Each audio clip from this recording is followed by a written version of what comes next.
Welcome to another how-to video. Welcome back to Howtify. Our topic for today is all about how to set automatic bidding on eBay. So first, open your web browser. After that, type on the search bar ebay.com. As you can see, I am already on the website. So all you have to do is point your cursor in my eBay, which is located at the top right of your screen beside the watch list. While your cursor is pointed at my eBay section, click watch list.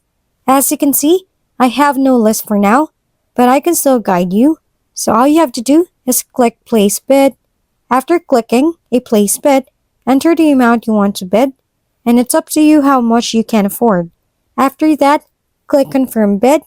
You can maximize your bid by clicking increase max bid so that you can outbid someone for one item you want unless someone outbids you. And that's basically it. That's it for this tutorial.